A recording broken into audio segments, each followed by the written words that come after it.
Another thing you say in your book is that asking an employee to work on a personality trait in which he or she has no natural talent is, I quote, humiliating and counterproductive. So let's say I have a great high potential with a weakness in active listening. Typical problem. Am I really not allowed to ask him to work on it, or what's the consequence? Would that employee not be allowed to become a leader because of this? Well, that's a great question, and I'm glad you asked it, because I think it's really important for organizations when we're thinking about developing leaders. I think it's really important to distinguish between what's a personality characteristic versus what is a skill.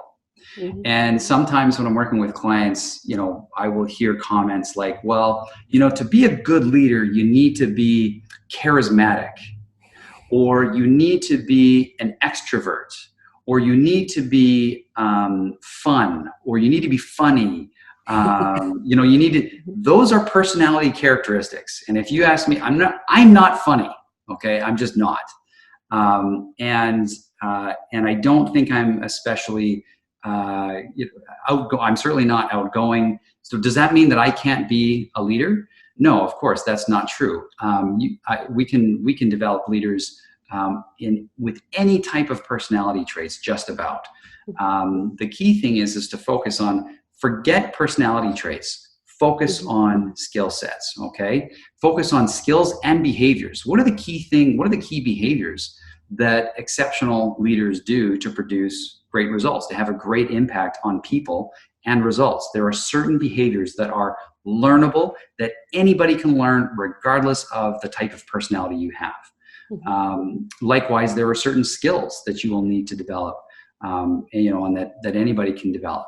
So I would say my answer to that question is, let's be very specific about the difference between personality traits and skills. Address skills like active listening. That's a skill. That's something that anybody can learn regardless of their personality, right?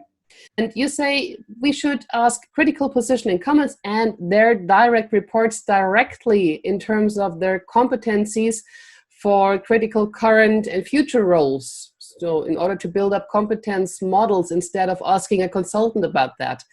How can I develop this success profile just in case this critical position does not yet exist at all? There's no one I can ask. One time I was presenting at the California HR conference, and there was a room full of about 200 VPs of HR.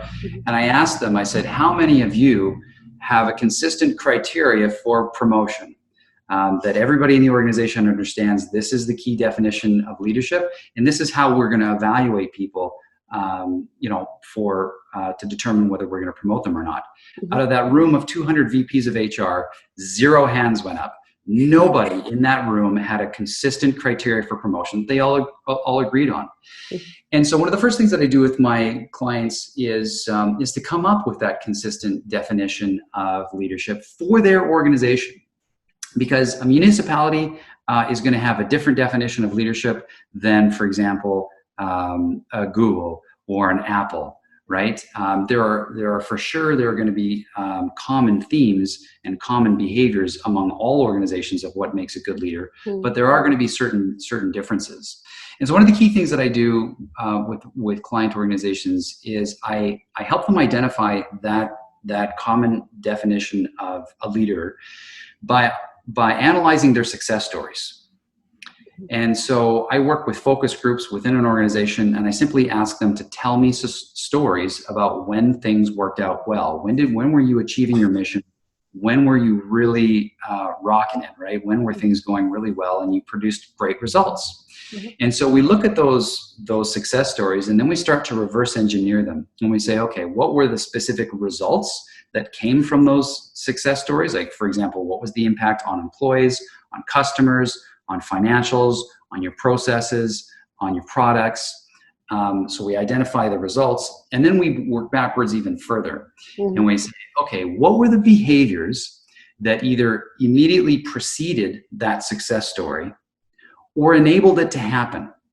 And it's interesting, when you get enough success stories and you hear enough success stories and you ask that question often enough, you'll start to see patterns of behavior emerge. You'll start to see that there are a handful of things that people do. Maybe they weren't in a leadership position, but there are things that people did that And these behaviors led to successful outcomes. And that's really what we want from our leaders, is to produce successful outcomes more often, have a positive impact on people, have a positive impact on results.